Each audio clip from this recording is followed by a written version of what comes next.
interessado. Nós não vamos fazer uma exposição de Apocalipse, a semelhança que nós estamos fazendo com Efésios aos domingos. Nós vamos estudar a questão da eclesiologia das cartas dentro do contexto do livro de Apocalipse. Nós vamos estudar com a temática quando a igreja perde o propósito. E aí alguém pode já levantar a pergunta: pode uma igreja perder propósito? Pode. Nós vamos perceber isto na leitura que a gente faz das cartas, e nós vamos fazer isto da leitura, na apresentação dos estudos. Tem um livro com um título diferente. O Rick Warren escreveu um livro com o título A Igreja com Propósito, certo?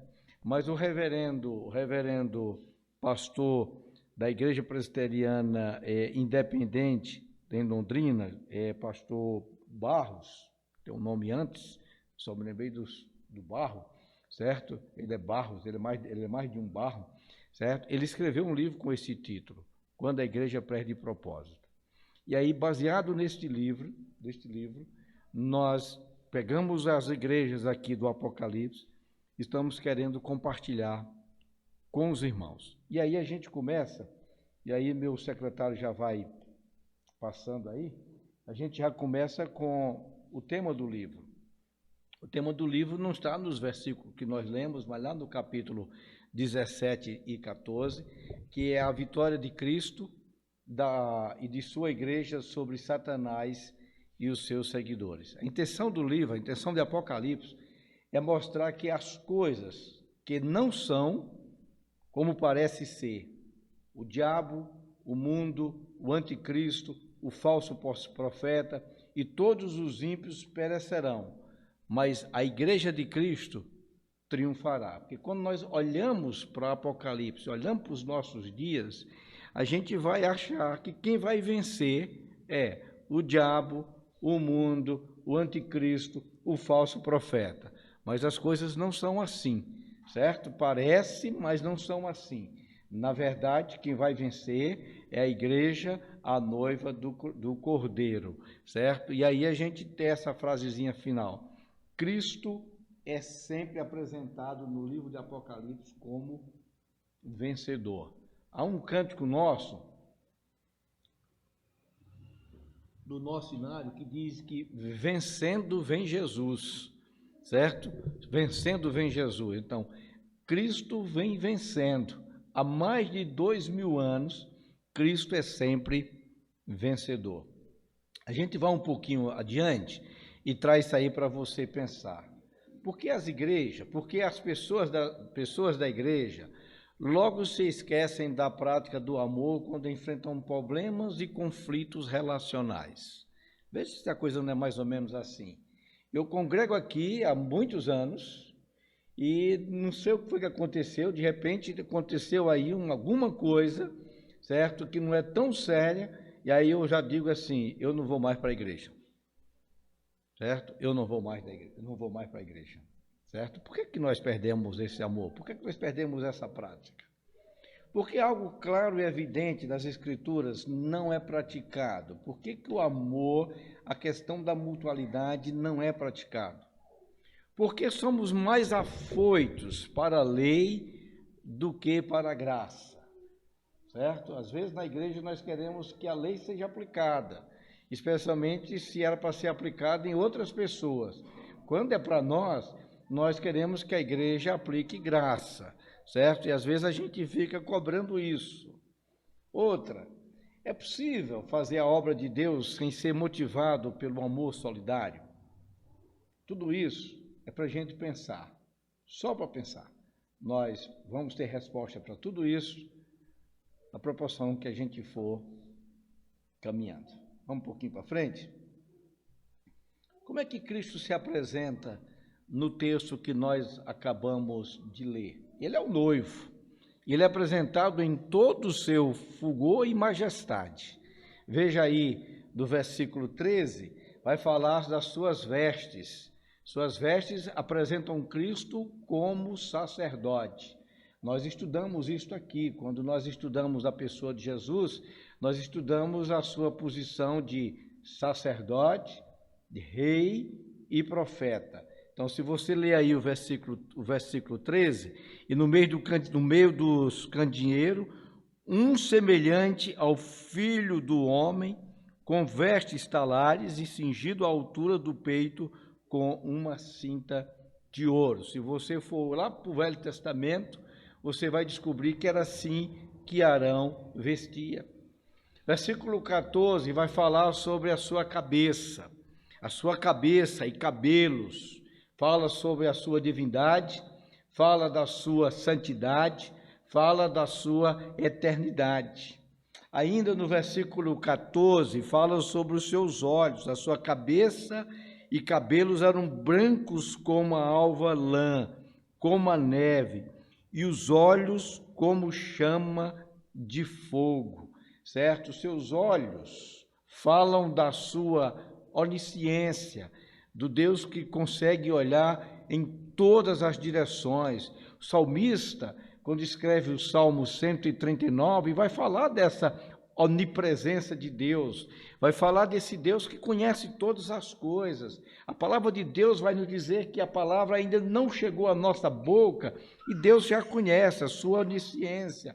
Ele é juiz e diante dele nada se pode esconder, certo? Ele percebe todas as coisas. Lendo o livro de Apocalipse, nós vamos encontrar um ser que vai estar diante do trono, que consegue olhar para frente, olhar para trás, olhar para outra direção, olhar para cima, olhar para baixo, mostrando assim a percepção daquele que tudo vê. Não há nada escondido que o Senhor não perceba. Então, os seus olhos falam disso.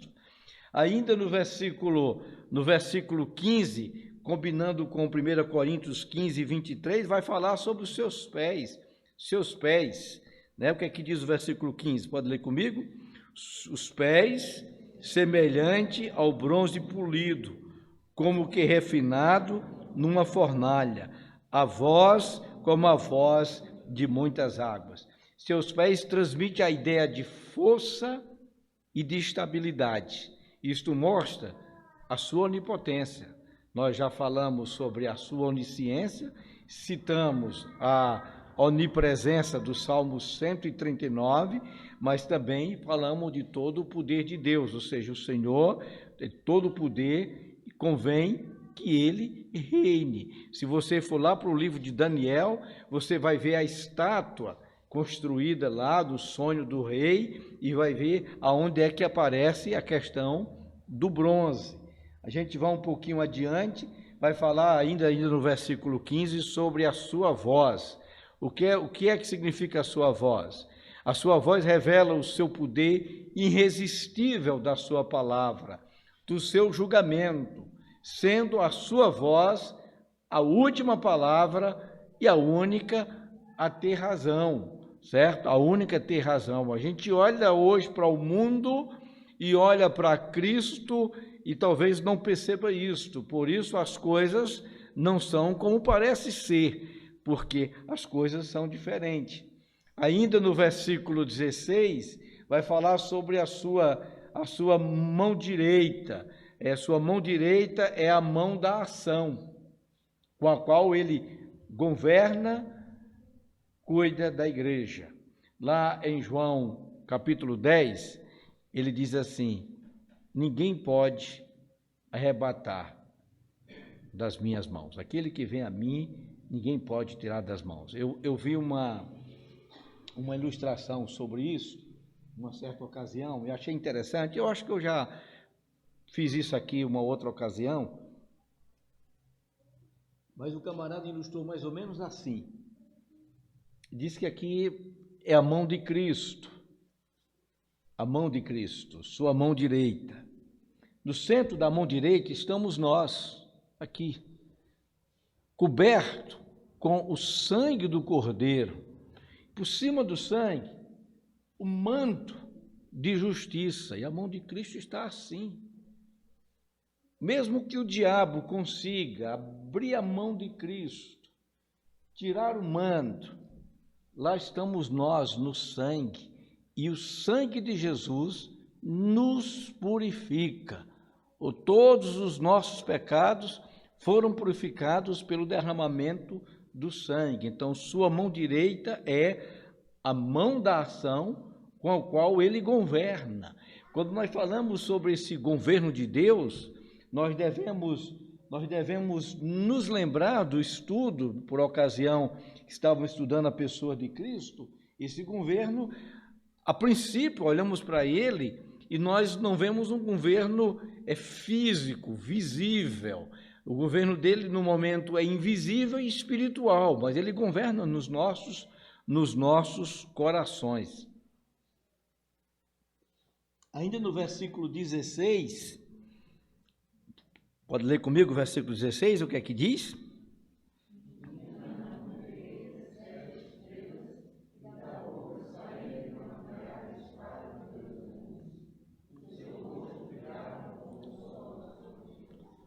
Sua boca como uma espada afiada, sua boca como palavra do juízo, sendo sua única arma, e com a sua boca irá proferir a sentença final. É com a sua boca que ele vai dizer: vinde todos, benditos do meu Pai. Vinde para as moradas que eu preparei para vós desde a fundação do mundo. Mas também é com a sua boca que ele vai dizer: ide malditos para o fogo eterno. Então, é da sua boca. Ainda no versículo 16, diz que o seu rosto revela um Cristo glorioso, cheio de glória. O seu rosto brilhava como o sol na sua força, revelando assim o Cristo vitorioso, e não aquele rosto que foi pintado, que é apresentado como um Cristo vencido, e não um Cristo vencedor, certo? Ainda o versículo 17 diz João assim: quando vi, caí aos seus pés como morto.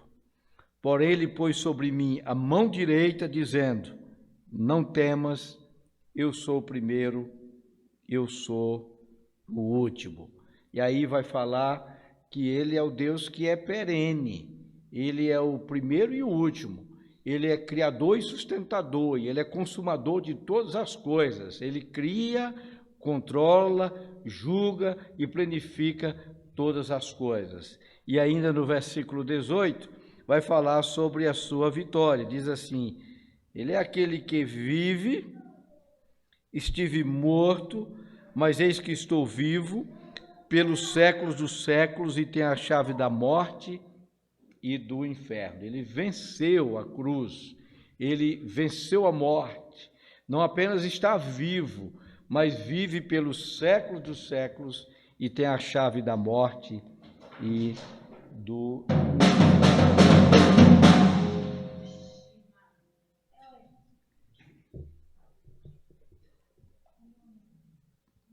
Tudo bem, tudo tranquilo, certo? Tudo bem? Alguma pergunta? Vamos lá, vamos continuar aqui. Antes de manifestar juízo ao mundo, Cristo manifestou a igreja. Antes de Cristo condenar o mundo, Cristo vai manifestar com as 7 cartas a igreja. Veja essa colocação: as 7 cartas, as 7 igrejas, e todas as cartas têm basicamente a mesma estrutura. Uma apresentação, uma apreciação, uma reprovação e uma promessa. Vamos ler só a primeira carta. Só a primeira carta, que foi a carta que eu pedi para que os irmãos pudessem ler durante a semana. Só a primeira carta. Capítulo 2, versículos de 1 a 7. Veja lá. Ao anjo da igreja em Éfeso escreve: estas coisas diz aquele que conserva na mão direita as 7 estrelas e que anda no meio dos 7 candeeiros de ouro. Essa é a apresentação. E as demais cartas sempre vai ter uma apresentação. A carta é escrita ao pastor da igreja de Éfeso, certo? E estas coisas diz aquele que escreve, que conserva na mão direita as 7 estrelas e que anda no meio dos 7 candeeiros de ouro, que a gente já viu essa citação lá em cima. Olha como é que ele faz a apreciação. Ele diz assim: conheço as tuas obras, conheço teu labor, o teu trabalho, eu conheço a tua perseverança, eu conheço que você não pode suportar homens maus. Eu até aprecio que puseste a prova os que a si mesmos se declaram apóstolos e não são, e achaste mentiroso. Tem perseverança, tem suportado provas por causa do meu nome e não deixaste esmorecer. Aí ele vem com a reprovação. O que ele diz no versículo 4? Tenho, porém, contra ti que abandonaste o teu primeiro amor. Ele continua dizendo: agora lembra de onde caíste. Arrepende-te. Volta a praticar as primeiras coisas, senão venho a ti e moverei do teu lugar o teu candeeiro, caso não te arrependas. Tens, contudo, a teu favor que odeias as obras dos nicolaítas, qual eu também odeio. Aí vem uma promessa: quem tem ouvidos, ouça o que o Espírito diz às igrejas. Ao vencedor, dá-lhe-eis que se alimente da árvore da vida, que se encontra no paraíso de Deus. Então, as 7 cartas praticamente vão ter essa mesma estrutura.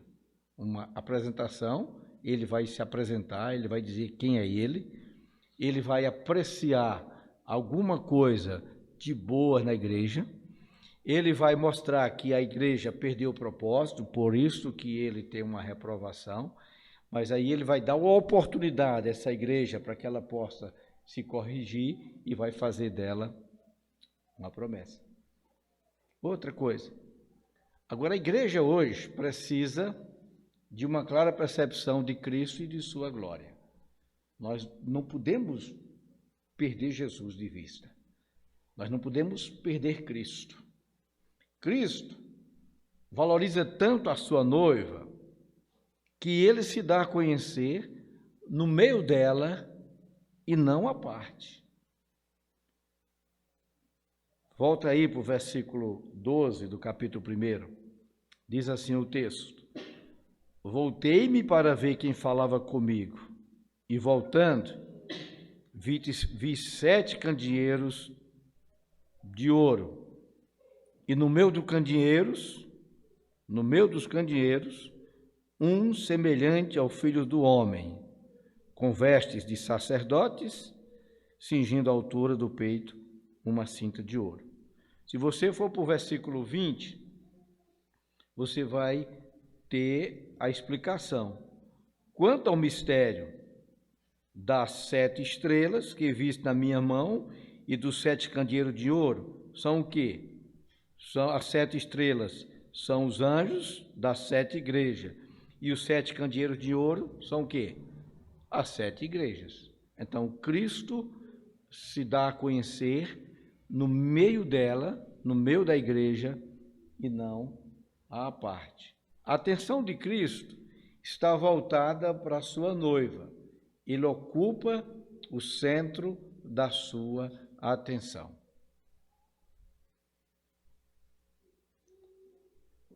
Vamos ver características de cada uma dessas igrejas, e aí, a partir da próxima quinta-feira, a gente estuda igreja por igreja, a cada quinta-feira. Veja a característica para a igreja em Éfeso. O que é que ele diz assim? Conheço as suas obras, conheço o seu trabalho árduo, conheço a sua perseverança, sei que você não pode tolerar homens maus, sei que pôs à prova os que dizem ser apóstolos, mas não são, e descobriu que eles eram impostores. Qual é a promessa? Ao vencedor darei o direito de comer da árvore da vida que está no paraíso de Deus. Quinta-feira a gente desenvolve isto, certo? O que é que eu quero que vocês façam durante a semana? Pesquise a igreja de Éfeso. Vai na internet, joga lá, igreja de Éfeso, certo? Pesquisa, tem muita coisa, certo? Quem pesquisa as igrejas, quem são esses nicolaítas ou nicolaitas, como algumas pronúncias têm, certo? Pesquisa, quem são eles? Descobre. Para que você chegar aqui na quinta-feira próxima, você já esteja conhecendo a igreja de Éfeso, nem precisa dar o estudo. André canta e a gente termina o culto. Você sabe a história do seminarista que foi pregar numa igreja? Tinha um seminarista e ele não era muito, sei lá, seminarista. E aí ele tinha sido chamado assim, ele disse que queria ser pastor e pediu do céu um sinal. E aí passou o tempo, um dia passou um avião, ele olhou para o avião, na asa do avião tinha 3 letras, CPM, chamado para o ministério. Aí ele foi para o seminário. Foi tirar férias de um pastor. E aí, chegou na igreja, ele foi para no primeiro domingo, ele olhou assim para a igreja, os irmãos sabem o que eu vou pregar? A igreja disse, não. Eu também não sei, então vamos para casa. Não sabia pregar. A igreja não sabia o que queria pregar, ele também não sabia. No domingo seguinte, ele chegou para a igreja e disse assim, os irmãos sabem o que eu vou pregar? A igreja, sim. Então, se os irmãos já sabem, não precisa eu pregar. Então, o que é que acontece aqui? Se você estudar Efésios, a igreja de Éfeso, quando for na próxima quinta-feira, nós vamos ter um culto bastante participativo. Porque eu também vou estudar, vocês vão estudar, e nós vamos contar um para os outros. Foi o que aconteceu no domingo seguinte. Aí o presbítero disse assim, olha, se ele perguntar se sabe pregar, uma banda da igreja disse que sim, a outra disse que não.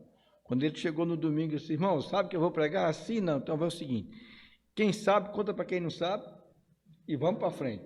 Então, quinta-feira vai ser assim, quem sabe vai contar para quem não sabe, e aí a gente faz uma oficina com esse estudo da carta do anjo ao anjo da igreja que está em Éfeso. A segunda carta é a carta à igreja de Esmirna.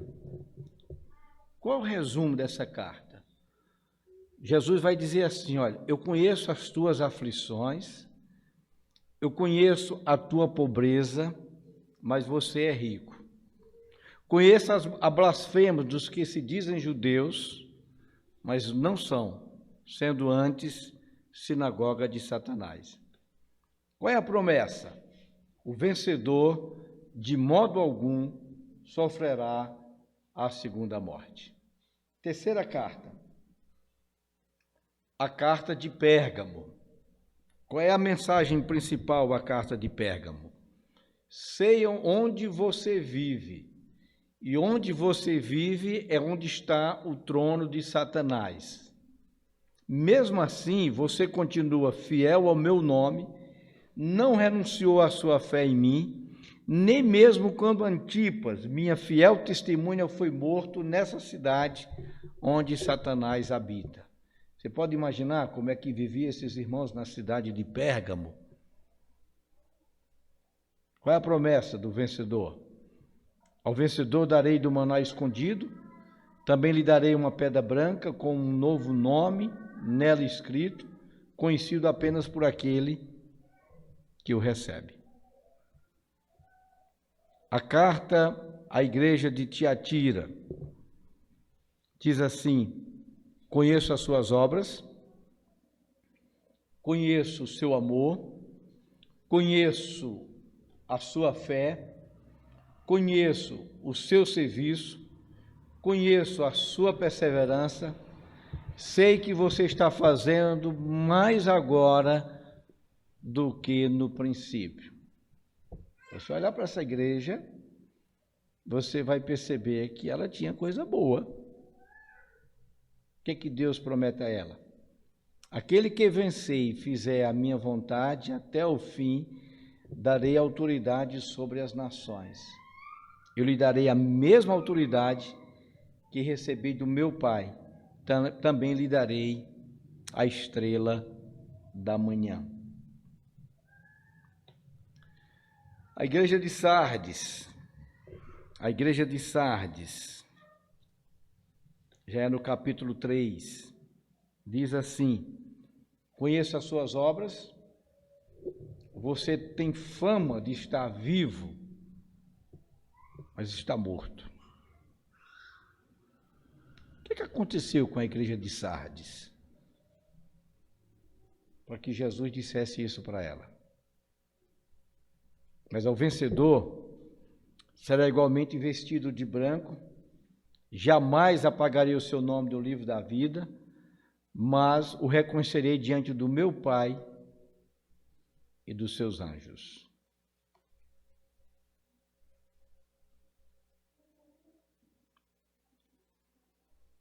Aí nós temos as duas outras igrejas. Nós temos a igreja da Filadélfia e a igreja de Laodiceia. De propósito, nós não vamos conhecer a mensagem dessas igrejas agora, porque eu quero chamar a atenção para você para algumas colocações.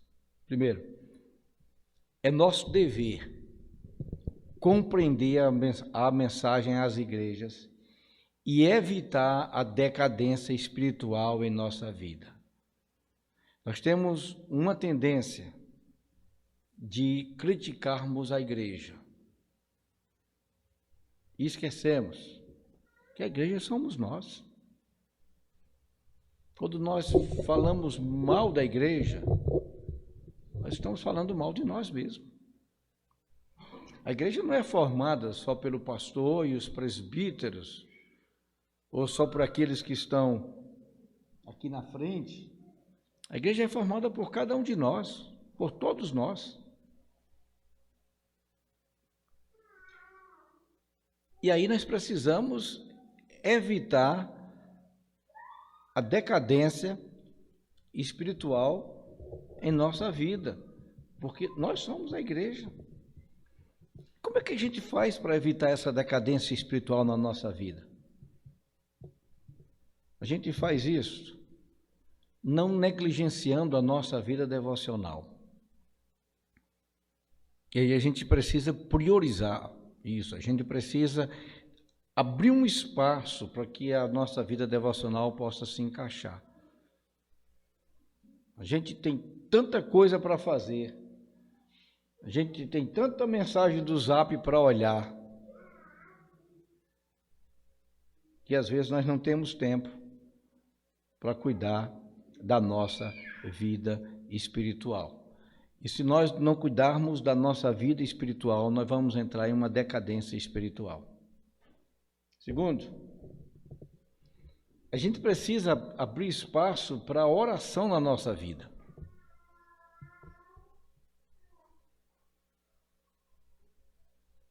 As nossas orações, elas se transformaram em orações relâmpagos, rápidas.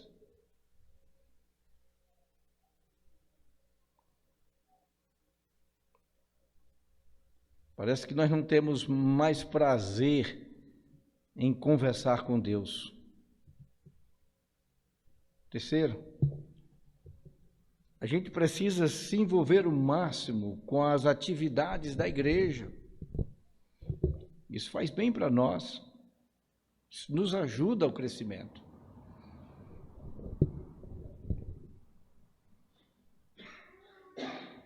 A atual renovação da igreja deve exercer um impacto duradouro na nossa vida. Isto nos leva a uma atenção mais explícita à doutrina da igreja.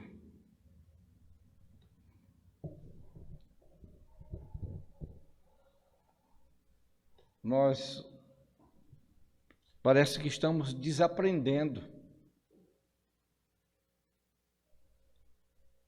Se a gente comparar o nosso nível intelectual com o nível intelectual da outra geração que nos antecedeu, nós vamos descobrir que o nível intelectual espiritual nosso está muito raso. Nós não temos tido profundidade na nossa compreensão. Estamos muito rasinhos. Isto porque aquelas outras 3 colocações não têm tido evidência. Outra, a igreja é chamada para desenvolver uma contracultura. O mundo está indo em uma direção. É mais ou menos assim, é como se essa rua, está aí na frente da igreja, toda a cidade de São Bento viesse para essa rua ali, no começo da rua, e viesse em direção para cá, e nós, direção contrária.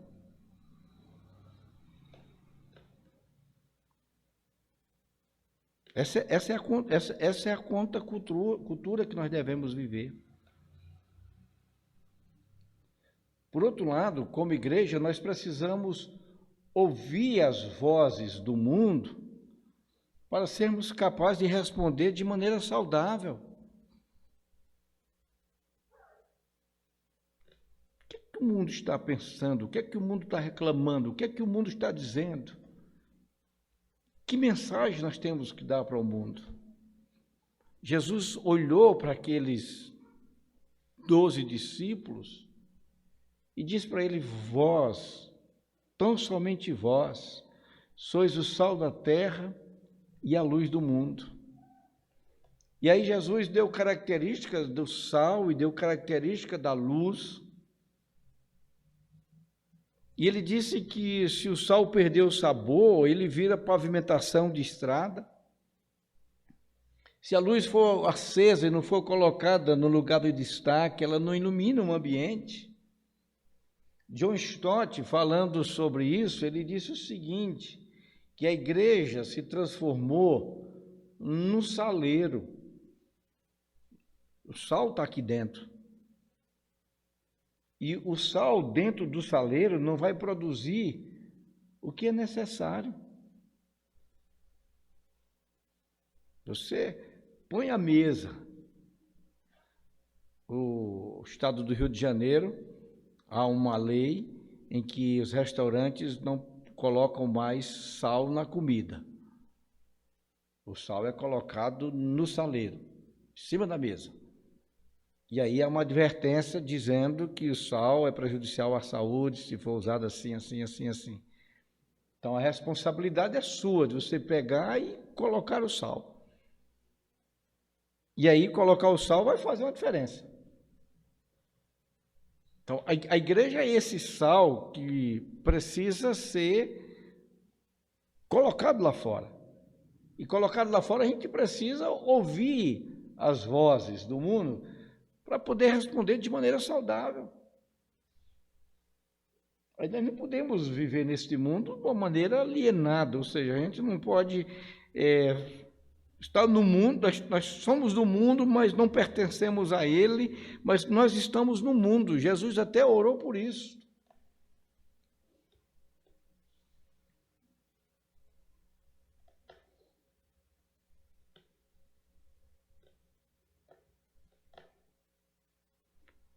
Senão nós não produziremos o propósito para o qual fomos criados, ou organizados, ou feito igreja.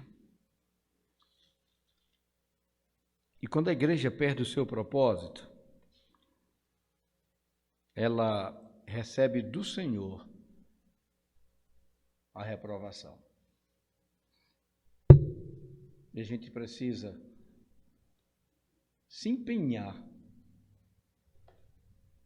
para sermos encontrados, aprovados.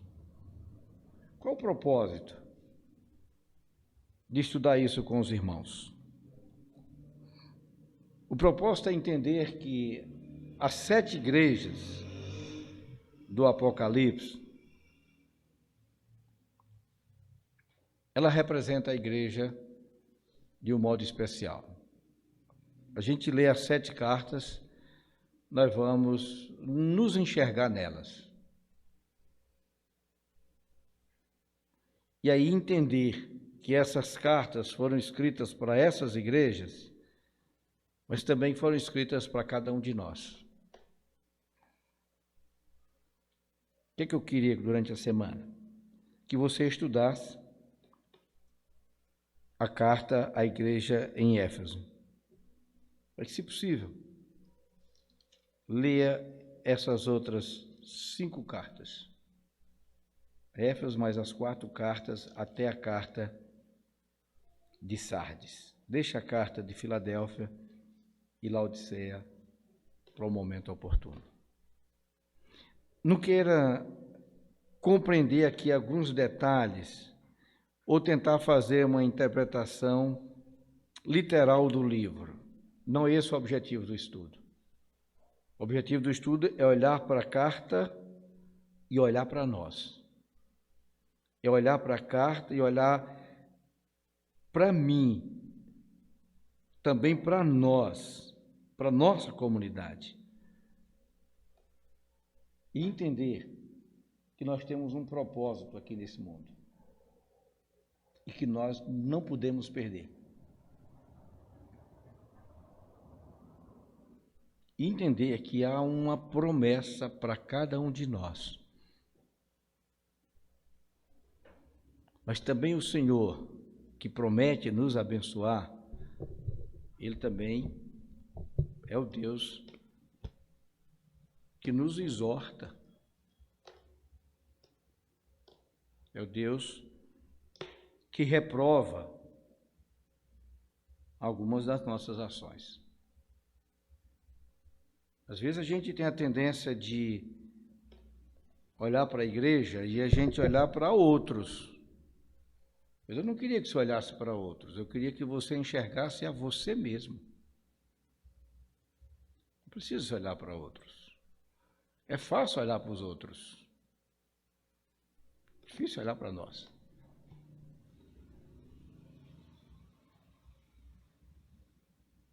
Que Deus nos abençoe. Que nos ajude a compreendermos o meu papel nessa peregrinação.